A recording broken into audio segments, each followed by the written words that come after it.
Galactic Guide, Chronos System, Synth World. In the outer reaches of the UEE sits the Chronos system, which, since its discovery in 2863, has been shrouded in government secrecy and political controversy. Official government documentation lists the Navy's 18th Battle Fleet, then stationed in the Kellogg system, as the first to make the journey into Chronos upon discovery of the jump point during a routine scan patrol. However, it is worth noting that a recent court case, Contrali versus the UEE, lays a counterclaim that it was Contrali's great-grandfather who discovered the system and reported it to the 18th, but was denied proper credit due to complications involving an outstanding warrant for poaching orms on Zis. Expert historians have chimed in on both sides of the debate, and it as yet remains in the court's hands to decide. Either way, at the time of discovery, the system consisted of a G-type main sequence star, 2 uninhabitable planets huddled near the sun, and nothing else.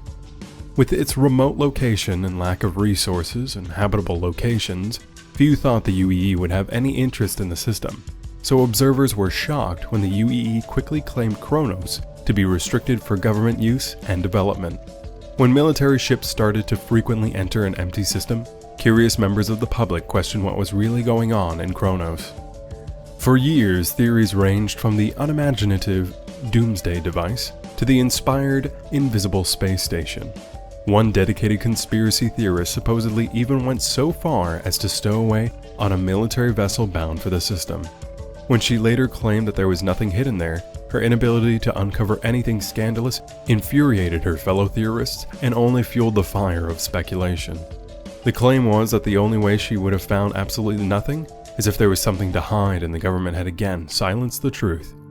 Those who believed in the cover-up were even more certain that there had been a reason the UEE wanted Chronos to themselves.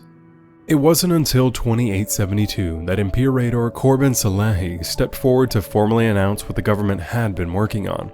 Chronos would become the home of Project Archangel, commonly called Synth World, a massive UEE initiative to build a planet.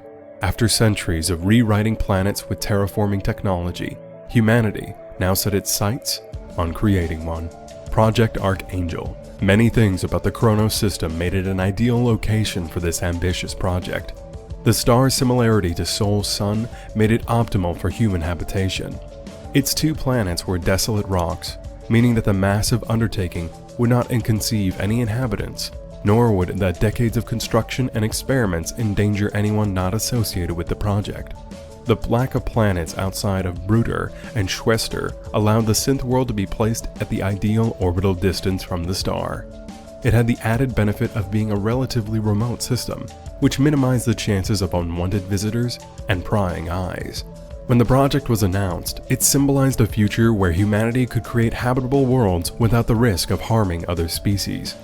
Haulers made the long trek to take resources into the system, even if profit margins were higher elsewhere.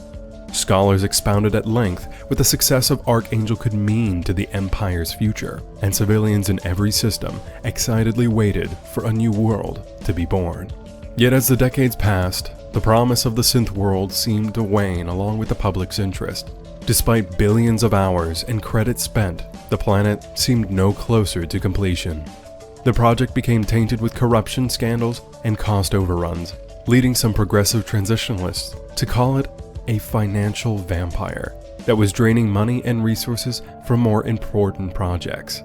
The Synth World no longer symbolized the future, it was putting it in jeopardy. Today, Chronos sees a minimal amount of traffic.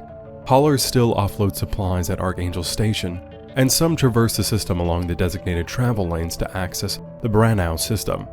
Past that, there are few reasons for people to find themselves in the Chronos system.